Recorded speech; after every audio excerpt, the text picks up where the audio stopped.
So guys, with only a couple of weeks to go until the new season kicks off, I think it's about time we updated the intro. Let's hop into it.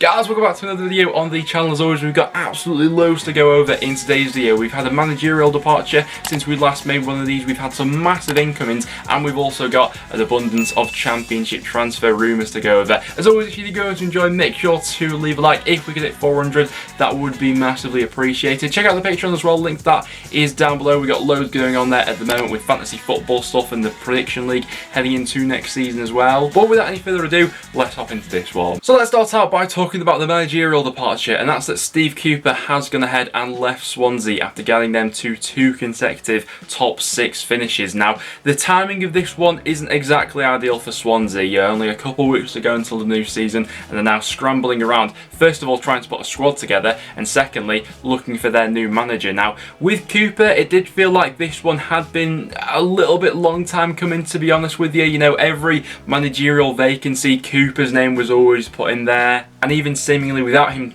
having a job to go straight into, he has decided to leave Swansea. Now, they were being heavily linked with a move for John Eustace, who's currently QPR's number 2, as his replacement. However, he reportedly turned down that offer to go ahead and stay at QPR, so they've been knocked back on that aspect. The two names who are now seemingly the front runners for the job are John Terry and Jody Morris. They both fit into a fairly similar profile. You'd expect them both to be able to attract decent youngsters. You know, they both got good links in the game. Terry's obviously spent the last few seasons being Dean Smith's number 2 at Aston Villa. Jody Morris has been doing the same with Frank Lampard. Also has experience with working with the Chelsea Youth Academy. Whatever happens though, Swansea need to get something over the line sooner rather than later, because at the moment, and with the current state of the squad, things aren't shaping up great for them at the moment heading into next season. So Swansea fans, let me know down below what you make of all the recent speculation. Now, without any further ado though, let's talk about some completed transfers. And the big one to talk about first of all is Harry Wilson, who has completed a £12 million deal to Fulham. I do have the feeling that this will be the biggest transfer that we see in the Championship in terms of an incoming this summer, certainly in terms of the money spent on Wilson. There doesn't seem to be all too much of it floating about at the moment, and that has been one contentious issue about this transfer, that Fulham won't be paying reportedly any of the transfer fee until next year to offset any issues that they may have had with FFP or anything like that. Now, we have seen Fulham do similarly in terms of their business in the past. They bought in both Knockout and Cavallero on sort of loan to buy deals to offset any issues they had previously, and realistically I think this one will turn out to be a great signing. You know, Wilson is a proven player at this level. He had his moments for Cardiff last season where he got 7 goals and 11 assists, I think. He'll arguably be a better fit into that Fulham side next season than he was at Cardiff last season as well, with the style of play there. I'm thinking about the forward thinking players that Fulham are going to have lined up in that team. Wilson will just be the icing on top of the cake, won't he?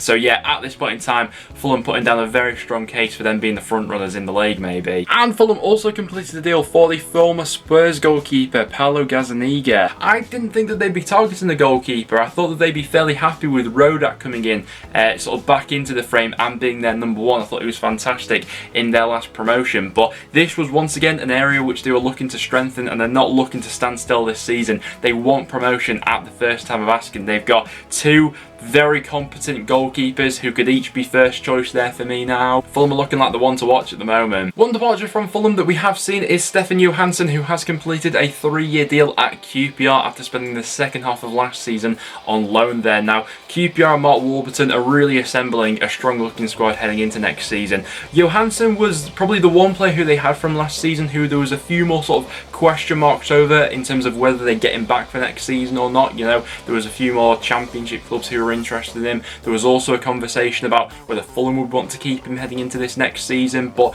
now to get that deal over the line, I think is a great bit of business by QPR here. He was an absolute Rolls Royce in that midfield last season, and they're only going to be better now for having him back on a permanent. Mike Crooks has completed a deal at Middlesbrough. We spoke about this one last time, but it has since been confirmed. I think he'll be a good fit into this Neil Warnock side, and Neil Warnock is also assembling a pretty strong looking and capable looking team for Borough heading into next season. With Borough so far in this transfer window, there's been plenty of links to other players, but they have got a few deals over the line. I quite like that one for Crooks. Nottingham Forest completed the deal for goalkeeper Ethan Horvath. We missed this one from last time's video, but this one did get over the line. The goalkeeper, who spent the last 4 seasons playing for Club Bruges in the Belgian Pro League, comes in to add a bit more competition into Forest goalkeeper department. And we also saw Asmir Begovic completing his move to Everton. Last video we spoke about Bournemouth's links to a few goalkeepers, and I'm sure that they'll continue on the hunt for one. But those are some of the completed deals which have gone through in the past week. Now without any further ado, let's hop into some transfer rumours. And so since Fulham are the team that's being talked about the most at the moment, let's start out with a Fulham rumour, and that's Swansea City captain Matt Grimes,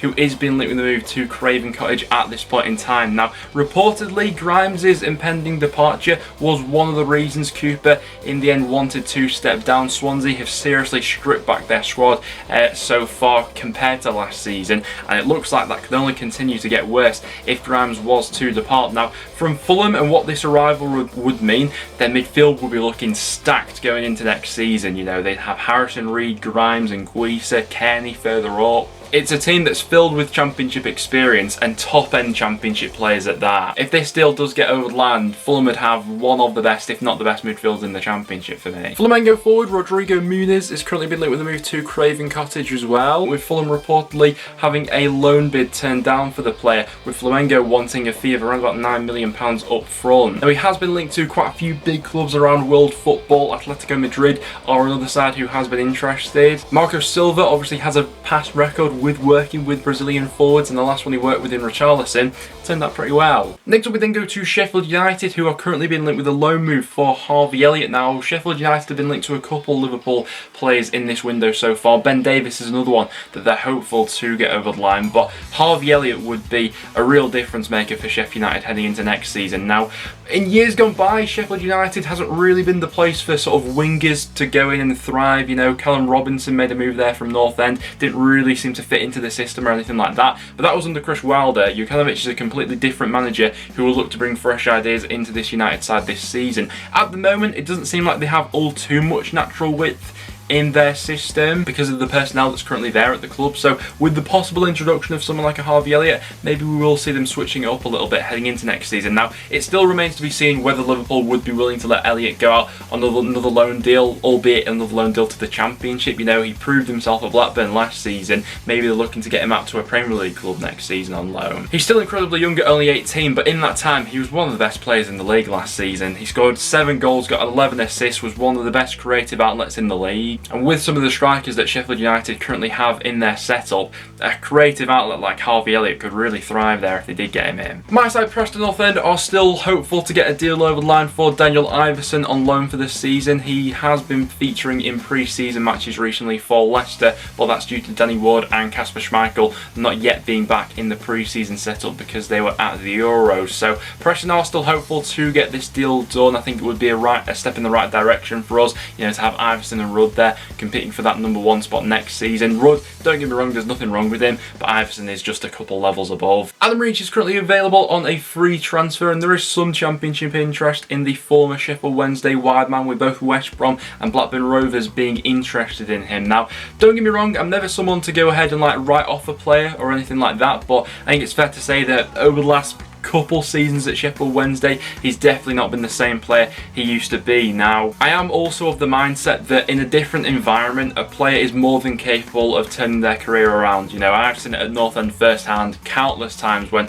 we brought in a player who was failing maybe at their previous club or underperforming, and all it takes sometimes is that environment switch or a manager to motivate you in the right way to go ahead and turn around your current fortune. So maybe Adam Reach could be a player of that mould, but with his current trajectory, I'd be a little bit wary if I was bringing them in. Derby County fullback Lee Buchanan is a wanted man at the moment, with Nottingham Forest just putting in their second bid for the player of around about £2 million. As well as Forest being interested, Celtic are another team who are hot on his heels at the moment. Derby obviously have a decision to make here. If a bid comes in, especially from Celtic, and it's too good to turn down, they're left in a bit of an impossible situation there where they pretty much have to sell the player. They're in their own mess themselves at the moment in terms of not being able to bring in players at this point in time. They're struggling as it is to really field a team heading into the first game week of the season, never mind, you know, selling one of their players. But needs must at the moment for Derby, and if the right money did come in, you could see this one happening. Reading striker George Puskas is currently being linked with a move to the Serie A. Reportedly, Salernitana had an offer rejected for the striker but are set to come in with a second bid. Now, in terms of the saleable assets that Reading have at the club at the moment, who wouldn't leave a massive dent on their first 11, Puskas probably falls into that category. Don't get me wrong, I'd be a little bit sad to see him go because there is still potential with him there. Obviously, he missed large chunks of last season through injury, and João obviously really stepped up to the plate, but João himself is fairly injury prone. If the right offer did come in, he's probably one of the people I could see Reading letting go. Brennan Johnson is a player who's attracting a lot of interest at the moment. We've spoken about his links to several Premier League clubs on these videos so far, and Brentford are the latest Premier League side to show an interest in the youngster. Now, Nottingham Forest are reportedly set to be offering him a new deal in hopes to keep him at the City ground. He's already been quite heavily involved in their pre-season so far. He scored a brace in their game they had recently against Crewe. But once again, it comes back to that thing of having saleable assets, and if there is one really at Forest at the moment, Brennan Johnson and probably Joe Worrell are the top two, aren't they? Arsenal are being heavily linked with move for Sheffield United goalkeeper Aaron Ramsdale at this point in time. Now, from Sheffield United's point of view, they'll be looking to make a healthy profit on the player. They spent about 18.5 million on him and reportedly are looking for around 40 million this summer transfer window. Now, Arsenal haven't exactly been the best at doing business over recent years, you know, to let Emi Martinez for the fee that they did in the end. If they were to then drop, you know, 40 million on Ramsdale, it doesn't exactly reflect the best on them. But I mean, from Sheffield United's point of view, they have the power here to charge what they want if Arsenal really want the player. This one could be a bit of a saga which drags on for some weeks. Bamber Bridge forward Jamie Thomas is currently on trial at Preston North End, and he actually went ahead and scored in one of our pre-season friendlies the other day. He scored two absolute worldies against North End in a pre-season friendly we had against Bamber Bridge, so he's set to carry on training with the club over this next week, and the decision will be made whether to offer him a contract or not. Tom Carroll is the latest player to be training with Derby and has been featuring in their pre-season friendlies for them recently. Of all the trialists that we mentioned a couple of videos ago that are currently training with Derby, they're expected to be offered contracts once everything can be finalised. Kyle Edwards, the former West Brom winger, had been on trial at Reading, although it has since been confirmed that Reading won't be pursuing a deal for the winger. Bournemouth have also been interested in him, so may go for that deal. Now, we could get a bit of a repeat of the Riquelme situation from last season in this one. Barnsley forward Connor Chaplin is said to be close to completing a deal to League One side Ipswich Town, who I must say are assembling some squad in League One at the moment, aren't they? If they get this deal over the line, they'll be looking really strong heading into next season. I don't mind Chaplin myself. I know he fell down the pecking order a little bit at Barnsley last season, but for League One especially, that'd be some signing. But there we have it, guys. That will wrap it up for today's video and for today's episode of the Championship Transfer Rumour Roundup. As always, if you did go to enjoy, make sure to leave a like and get all your thoughts in the comments down below. But apart from that, thank you very much for tuning in, guys, and I'll see you all in the next one.